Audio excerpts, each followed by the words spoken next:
सरजी के साथ डंकापति की सनातन कचौधन है। डंकापति ने सरजी को सीधे सीधे बोल दिया है, आप घर घर शराब तो बेच सकते हैं, लेकिन घर घर अनाज भेजने की सोचना भी मत।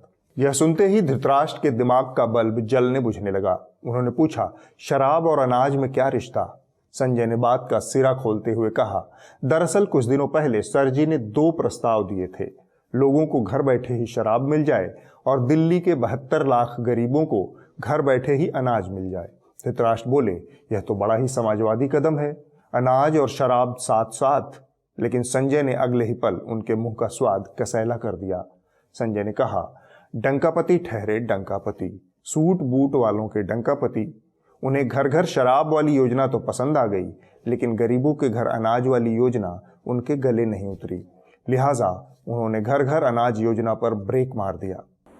दिल्ली में अगले हफ्ते से घर घर राशन पहुंचाने का काम शुरू होने वाला था। बस अगले हफ्ते से ये शुरू होने वाला था।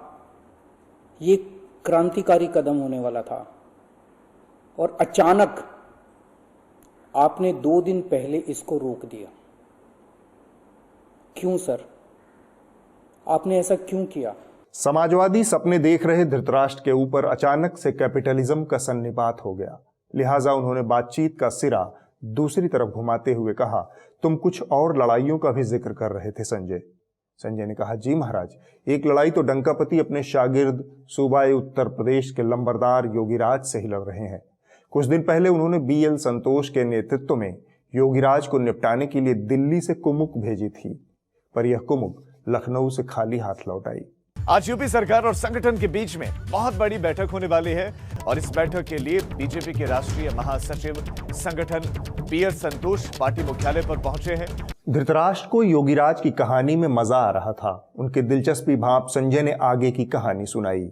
BL संतोष को लखनऊ भेजने की वजह बताई गई कि योगीराज कोरोना की दूसरी लहर से निपटने में पूरी तरह नाकाम रहे हैं, लिहाजा उनका तबादला कर देना चाहिए। लेकिन अंदर खाने की खबर कुछ और है महाराज। योगीराज ने बड़ी चतुराई से अपने ऊपर हुए इस हमले को नाकाम कर दिया है। उन्होंने केंद्रीय टीम को बता दिया कि अगर कोरोना की दूसरी लड़ाई में असफलता ही पैमाना है तो असफलता की सबसे अधिक जिम्मेदारी स्वयं डंकापति के हिस्से जाएगी। वैक्सीन से लेकर ऑक्सीजन और वेंटिलेटर से लेकर दवाओं तक हर चीज पर कुंडली मारकर डंकापति बैठे थे। साथ ही योगीराज ने यह संदेश भी दिया कि अगर राज्यों की जिम्मेदारी तय होती है तो कुमुक सिर्फ लखनऊ ही क्यों भेजी गई। भोपाल के शिवराज, अहमदाबाद के रूपानी, बंगलोर के येदुरप्पा और हरियाणा के खट्टर दूसरी लहर में कितना सफल रहे हैं, यह भी बताया जाए। उन सूबों में केंद्रीय टीम क्यों नहीं भेजी गई? जानकार बताते हैं कि योगीराज का यह तर्क और तेवर देखकर BL संतोष की गाड़ी पंचर हो गई।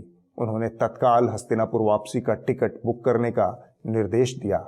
यहाँ पर धृतराष्ट्र के मन में कुछ स्वाभाविक से सवाल पैदा हुए। उन्होंने पूछा, तब तो डंकापति योगीराज से बहुत नाराज हुए होंगे?